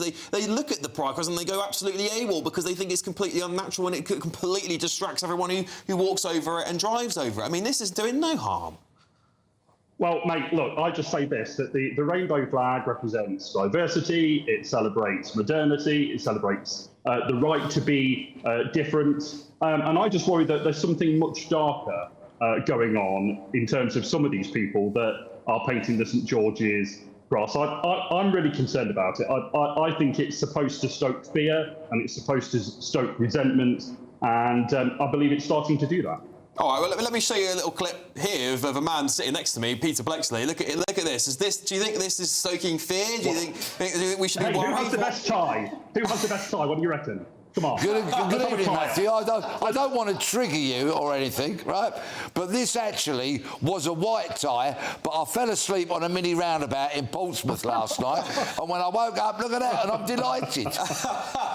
Matthew, I have to say that is an impressive tie. What do you think about my special one that I'm wearing for my debut tonight? I think it's a lovely tie, Matthew. I wouldn't personally wear it with that coloured shirt, but that's just my personal opinion. You have your right to have it, though. I mean, hopefully Portsmouth Council won't be tracking down Peter Blexley, and they'll be painting all over it. Look at that. There better be a lot of them if there is. Matthew Holbert, thank you so much for joining for a good debate there. Ex-Lib Dem Councillor for Hinkley and Bosworth, Matthew Holbert. Of course, let me bring this out to the panel, because we talk about Operation Raise the Colours across the country quite regularly, because, of course, many people are doing this and they feel so proud of Britain. And do you know what I love the most about this, Linda, is that for a long time it's felt like our pride in our country, particularly the St George's Cross, is something we should be ashamed of. But we of course had that famous tweet from remind me of the Labour ex-Labour Emily Thornberry, who was saying, "Oh, look at this bloke with his England flags," and it was really kind of was the feeling for such a long time. And now we've got it back,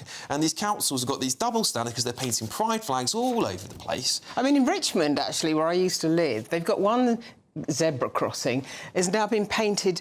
Actually, it's very nice, with a gigantic red poppy in respect of the fallen in two world wars. And I think, how fantastic is that? I think the rainbow flag is fantastic, and I think the St George's flag is fantastic. I cannot imagine how this debate has got to this sort of pitch. There's absolutely nothing wrong with the Union flag. In fact, I think in my school we used to have the Union flag in the lobby, and we had big wooden boards with the names of all the fallen, because we lost pupils in the First World War and the Second World War, and teachers. We were used to seeing the Union flag every day when we went to school, and we had very respectful Memorial Day commemorations. And I think we should be using the flag more.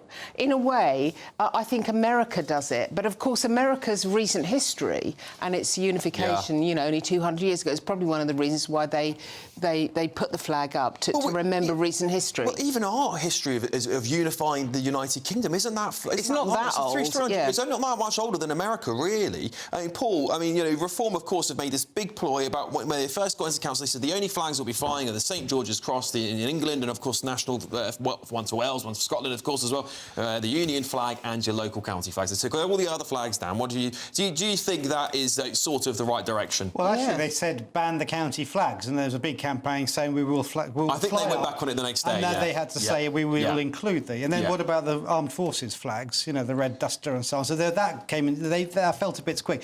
No one I've ever heard call it racist. By the way, you said people are saying. I have seen people call it racist. Anyway, it comes out. It's not. Well, there was an interview on another national channel that there was a man on there saying that it was racist. Anyone saying that is an idiot, right? Yeah, no, I agree. Totally agree. Not a racist symbol. It comes out when the football team comes out, the rugby team comes out. It is our national symbol. Or on a Saturday night, if you fancy it. Or a Saturday night with Peter Blexley. I have to say, as an old mod, we'd love to see the Union Jack everywhere. Plaster it across everything. From the jacket onwards. I don't see that. I mean, it's so hypocritical. I mean, there's been so many memes about this going around on the internet where people are taking the mickey because, of course, what they see is councils very, very quickly responding to these St George's crosses everywhere. But they're being silly. They're just being silly, and they need to grow up. I mean, that's just virtue signalling, and they need to grow up and start getting on with the potholes. Well, Peter, we had Essex County Council the other day. They've got mental health support for some of their staff who are upset by fly the flags. It's ridiculous. I mean, it's beyond the pale, isn't it? But for decades, largely led by the lunatic left of Paul's persuasion, we have been made to feel guilty about our whiteness, white privilege and all that kind of stuff, you know, and reparations for slavery. I checked my bank account before we came on air. There's not one penny of profit from the slave trade in there, right? But people want my taxes to pay reparations. We've had all this kind of stuff. We've had so much focus on Pride, fair enough, on Black History Month, fair enough, but it's been rammed down our throats to the exclusion of us actually having a voice. We're just saying, do you know what? I'm born of white parents, I'm a white person, I live in Britain, I love the country, I'm proud of its history. Can I please have a voice?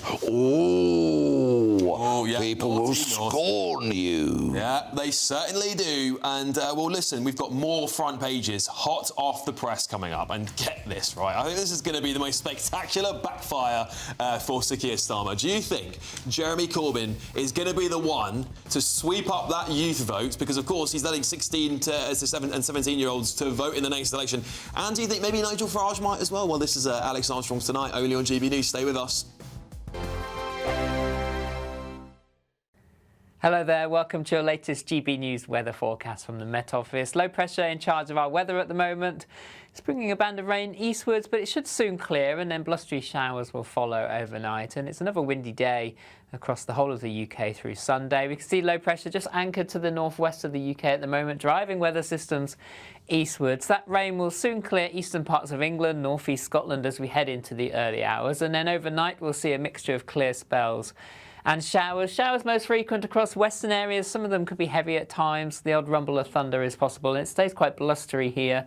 Temperatures for everyone with that wind around and showers staying in double figures around 12 to 14 Celsius. So a bright start on Sunday morning, a mixture of sunny spells and scattered showers. The overnight rain just about clearing Shetland first thing, and then a bright start across much of Scotland. Some showers in the west from the word go. Breezy though, particularly in the west, gusts of 40 miles an hour or so. Mixture of sunny spells and showers for Northern Ireland into northern England. Wales and southern parts of England also seeing a scattering of showers, whilst the Midlands, East Anglia, South East England should initially be largely dry, but we'll see some showers developing here through the day. And a windy day for everyone. The wind's coming in from the southwest, gales around western coast, perhaps 50-60 mile an hour gusts for eastern parts of Northern Ireland into western Scotland. Some persistent rain developing here later on in the afternoon. Widespread showers for many. Where you miss them, in the sunshine, temperatures reaching 22 or 23 Celsius, but feeling rather cool with that blustery wind. For Monday, low pressure still in charge. Frequent showers across northern and western parts. Some heavy showers in there, some thunderstorms. Those pushing eastwards as the day goes on. And another blustery day for much of the country, and it stays unsettled for the week ahead. Further showers, there'll be some sunshine in between, temperatures around average. See you again soon. Westminster's full of talk, but out here it's the real world. Am I allowed to talk now? No, that's it. This is where it matters, real people and real lives. That's what politics is all about. The fact is Trump made a good start, no. Straight answers, no spin, and just a couple of pints. How many fingers have I got up? About 10. So join me for Lee Anderson's Real World every Friday at 7 p.m. only on GB News. The People's Channel, Britain's news channel. You want to know what's really going on in the corridors of power? Labour don't know what to do with you half the time, and that makes you quite lethal in the chamber. Get behind the headlines with Chopper's political podcast. Join me, Christopher Hope, as I sit down with the great and the good of British politics. We'll see where this ruling takes us. These are the stories shaping our nation. Chopper's political podcast, available now on all platforms. Listen in and stay ahead.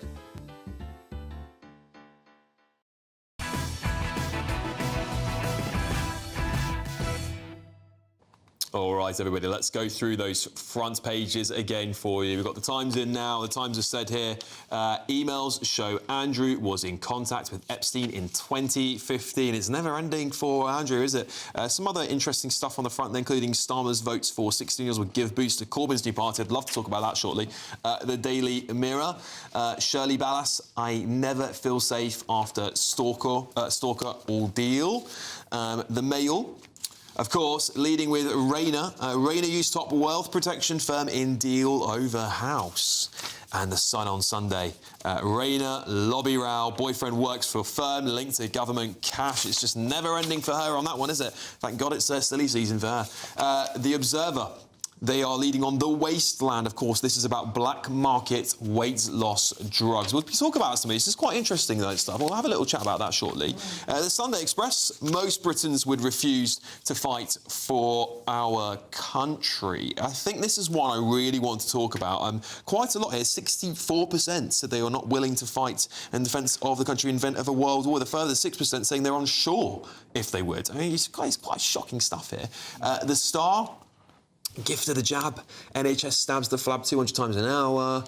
Independent. Failures that led to girls on lawful hospital death. And the Telegraph. Drill, baby, drill. Well, she's saying drill the North Sea dry, says Badenoch. Well, to go through all of this, I'm now joined by former editor of the Sunday Express, David Wooding. David, thank you very much. Of course, I've got my panel here. We'll like to ask you questions as well, Peter, Paul and Linda. But maybe we can start off with Angela Rayner, because she's making 2 front pages today. Should we start with the Daily Mirror's story on this one? Because, the Daily Mail story on this one, because I think this is another damning indictment for the Deputy PM, who is, of course, beleaguered. She's used a top wealth protection firm in deal over house. What do you make of that one, David? Well, it seems to be, Alex, that she's hired this firm of experts, I guess they're high-powered accountants, who look at your financial situation and tell you how you can maximise your wealth. Now, there's nothing wrong with that. You can all do it. But at the same time, the Labour Party is talking about squeezing the middle classes. And Angela Rayner has talked particularly about people dodging their taxes. And in fact, I think there was a clip of her float around the other day of her saying to the Conservatives, there's one rule for you and another rule for the rest of us. And so this is a really bad optics for her. Yet she's done nothing wrong. She's quite entitled to play the system the way that works for her. But at a time when the government is trying to grab more tax offers, and we've got the budget coming down the road in a couple of months, and we all know there's going to be a big hit on our pockets, it just stinks of hypocrisy. Yeah, it really does. I mean, it reminds me of the Labour catchphrase that Corbyn used, which is for the many, not the few. Well, it seems to me this is for the few, not the many, this sort of wealth protection firm, indeed. And I think this image of her being this working-class hero, no matter how much they try and portray it, it's now quite obvious she's no longer working class. She's quite a wealthy woman if you can use a firm like this. But maybe let's leave that. Sorry, Alice. I think she's got a net worth of about £4.5 million, I think I read somewhere recently, and she's earning about 160,000 now. I found her a breath of fresh air when she first became an MP in 2015. There's a woman. She's working class. She's experienced poverty. She was a single mum, teenage single mum, I think, and she says it as it is. She speaks her mind. She's not prepared to have a go at people. And people quite like that if she's authentic in the sort of John Prescott way. But where John Prescott was 2 Jags, she's 3 pads. And in fact, she's got on the 3 electoral rolls, one in Ashton-under-Lyne up near Manchester, one in Brighton and one in London. So, yeah, it does sort of smack of one rule for us and another rule for everyone else. Yeah, let's just pick up on The Sun from here, because I think this is another interesting story. And The Sun have led with this story, which is they saying is exclusive here. Rayner's boyfriend works for a firm linked to government cash. The Deputy PM, Angela Rayner's boyfriend, Sam Tarry, has been working for a political lobbying group whose client got a 280 grand cash boost from the government. Now, of course, the Tories are saying this is pure hypocrisy, given that, of course, when they were in government, this is the sort of stuff that they used to slam them for, particularly after COVID. It's not a good look, is it? I mean, it's not, clearly nothing's wrong, nothing's been done wrong. I don't want to accuse her of doing anything wrong or Sam Tarry of doing anything wrong, but it doesn't look good, does it? Yeah, well, lobbying has always been a bit of a whiff of scandal about these lobbying firms. There are some ex-MPs who've set up rather big establishments making lots of money with clients because they have an open door, so it appears, to people at the top of government, and they can fix things. That's how it's seen. Now, lobbying is a normal issue. It's gone on for years. You know, people go into governments to try and get their point of view over if you're in a business. But when this sort of thing happens, particularly when he is the partner of the Deputy Prime Minister, it does have an added bad look about it. It's all about the way it appears. It's not about anything wrong. It's about transparency. And of course, transparency about her houses. We don't really know what she does about her council tax. She can claim the council tax on the London Grace and Favour apartment, which she doesn't pay any rent or any mortgage on. That's part and parcel going with the job. That's paid for by the taxpayers. But depending on which one she says is her first residence, if she said that was first residence, she'd have to pay an extra tax increment, council tax increment on the Ashton-under-Lyne. Now she's got the one in Brighton. She needs to come clean on what her financial affairs are altogether. Because if it was a Tory, I think she'd be shouting from the rooftops the same thing about it. Yeah, absolutely, David. That's exactly what she did. But let me bring in the rest of the panel, because they'd all like to ask you some questions. It doesn't have to be about this story, by the way, panel. We can be about the other stories. But go ahead, Linda. Hi, Dave. I just wanted to ask, Keir Starmer appeared to have a great deal of trouble in saying exactly what working class was. Do you think he would describe the Deputy Prime Minister as working class, under his definition? Well, I think this is my definition of it. It's difficult for him to say that now, because she's clearly giving an appearance of being well off. And not only being well off, but taking action to protect her wealth. I think personally that working class is a state of mind. I mean, I've just said working class, not working class. So straight away, you know which side of the fence I'm on. But yeah, she's come from working class roots. And so she should have the state of mind of a working class person and should understand, which is why we liked her and thought she was a breath of fresh air, that she understood what it was like for people who were struggling to make ends meet. But of course, now she's being viewed in a different way, and that's all of her own making.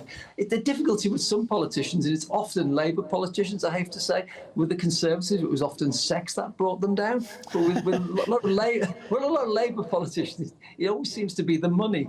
So, yeah, in this case, she's done nothing wrong, I stress, but there's just that appearance of trying to protect her money and game the system. David, I want to get Paul and Peter in here, so I'll try and keep it snappy between both of you. That's all right. Go on, Paul. Well, just talking about social class, I mean, she is obviously working class. She left school at 16 without any qualifications, single mum, works as a care home assistant. You know, for heaven's sake, she's not, you know, in the middle class. It's just because she's got some money. But do you think she's being attacked and coming under this kind of scrutiny because she is unusual, because she's just not the run-of-the-mill usual politician in a suit? She is somebody who is different. She's got a tattoo. She drinks rosé on the beach and has a dry robe. You know, she's just sort of attracting this kind of attention because of who she is. Of course, yeah, of course. She's the Deputy Prime Minister. When you're the Deputy Prime Minister or the Prime Minister, or in fact the Leader of the Opposition, there's a target on your back. And what makes a target slightly bigger for Angela Rayner is that she is a little bit outspoken about other people when they get things wrong. And the danger is when you always having a go at other people is that you've got to take it back. I think what's interesting about her, though, is she is Teflon in the sense that she has the support of Keir Starmer, the Prime Minister, and Number 10. You know, they're not going to hang her out to dry. Well, let's see. But Peter, I want to get to you. Come on. David, do you know why Angela Rayner's boyfriend, Sam Tarry, was deselected by the Labour Party? Because we got a bloke in the studio who does know, but he won't tell us. I wonder if you'd heard any stories. No, I don't know what the answer is to that, but there was he was being quite outspoken, and there was all sorts of things around him, and he was a bit on the Corbynite fringes, if I remember at the time, but I don't know the full details of that. Okay, guys, thank you. Maybe he'll tell you at the end of the show when you're having a glass of wine, a glass of rosé. That's not a bad idea. Get him boozed up, and he might drop the exclusives for us. David Wooding, thank you so much for joining us to go over that big raining Rayner, isn't it? It's raining Rayner. I think that's the front page for you there. But of course, we're also going to be looking at Drill, Kemi, drill. Well, do you think she's channeling Donald Trump? Because that's the impression I get. I just don't know who thinks she knows who she is anymore. Of course, we're also going to be looking at the week's biggest fails, and I've got this interesting polling about these 16 and 17-year-olds, who they're going to vote for. Are they going to be voting for Jezbollah, as many people are saying, or are they going to be voting for Nigel Farage? This is Alex Armstrong Tonight, only on GB News. Stay tuned.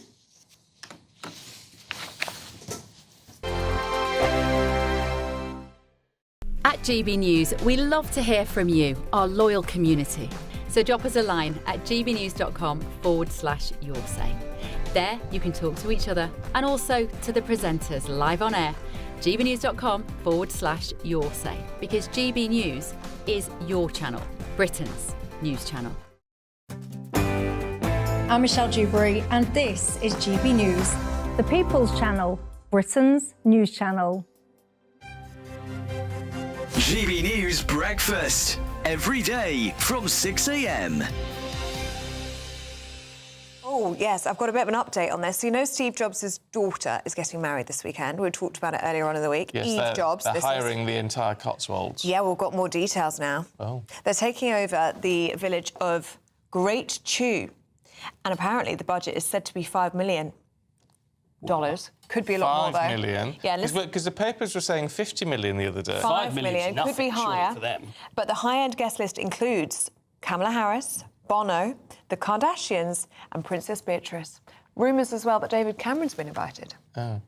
But they can't know all these people. They've invited 500 people. So it's a big wedding. It's just like... Apparently the village is in lockdown.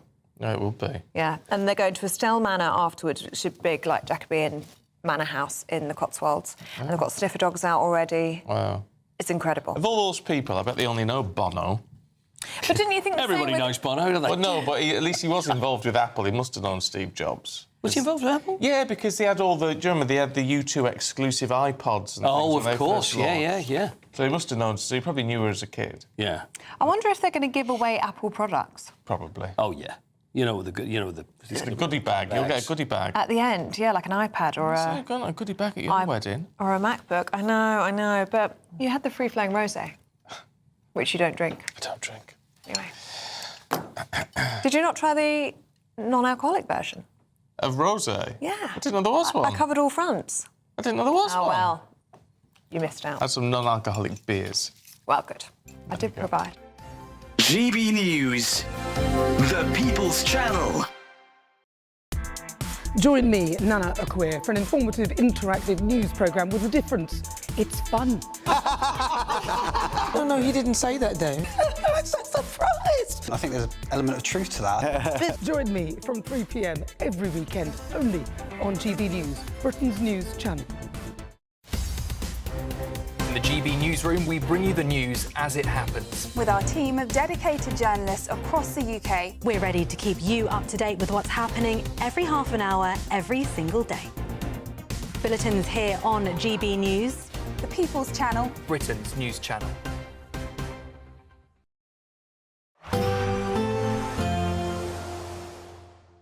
I forecast a perfect holiday in the sun.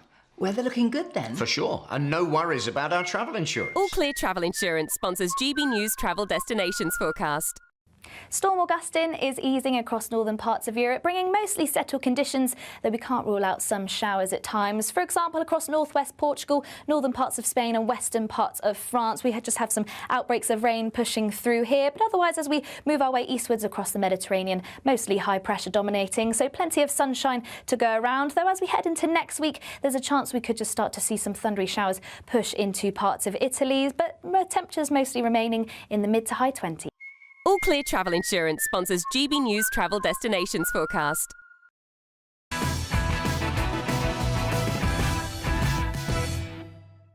Welcome back to the show, everybody. Let's keep cracking on with the papers. Of course, Kemi Badenoch is channeling Donald Trump.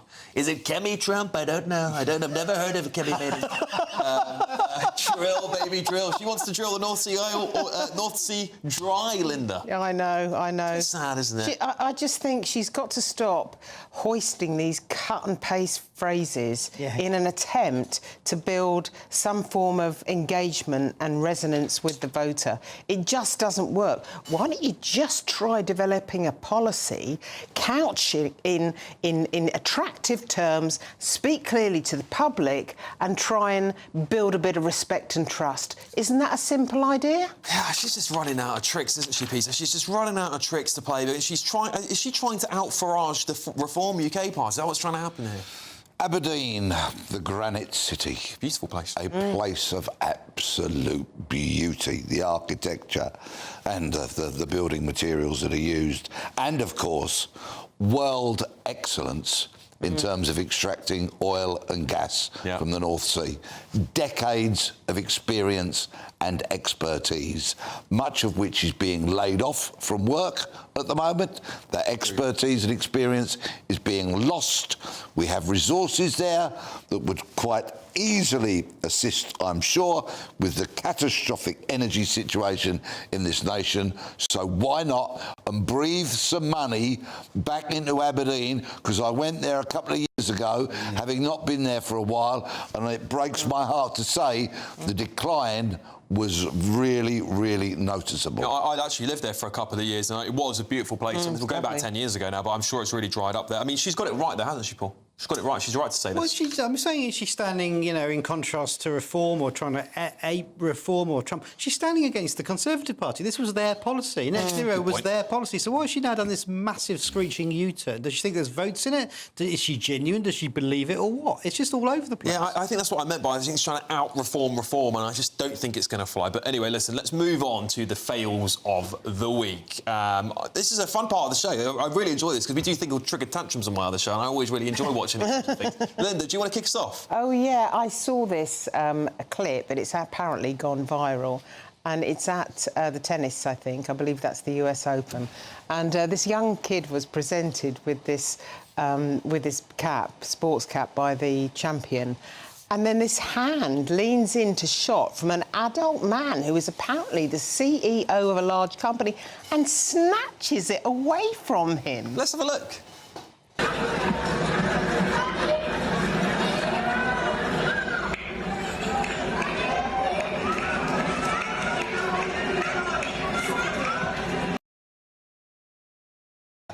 That is absolutely shocking. Sometimes I miss my warrant card.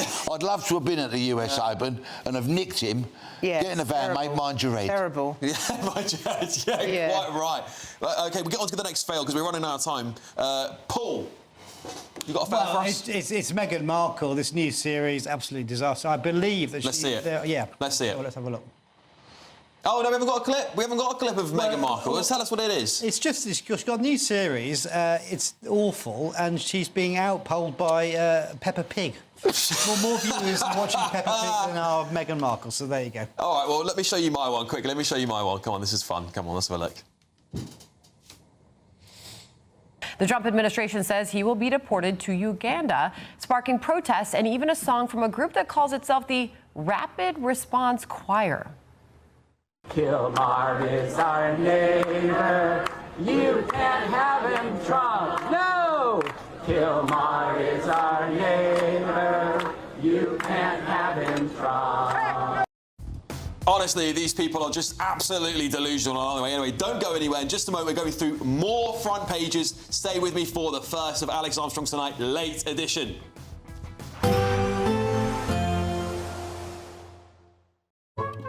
Today's outlook: cool, calm and completely horizontal. Boxed Aircon sponsors the weather on GB News. Hello there, welcome to your latest GB News weather forecast from the Met Office. Low pressure in charge of our weather at the moment. It's bringing a band of rain eastwards, but it should soon clear, and then blustery showers will follow overnight. And it's another windy day across the whole of the UK through Sunday. We can see low pressure just anchored to the northwest of the UK at the moment, driving weather systems eastwards. That rain will soon clear eastern parts of England, northeast Scotland as we head into the early hours. And then overnight we'll see a mixture of clear spells And showers. Showers most frequent across western areas. Some of them could be heavy at times. The odd rumble of thunder is possible. And it stays quite blustery here. Temperatures for everyone with that wind around and showers staying in double figures around 12 to 14 Celsius. So a bright start on Sunday morning, a mixture of sunny spells and scattered showers.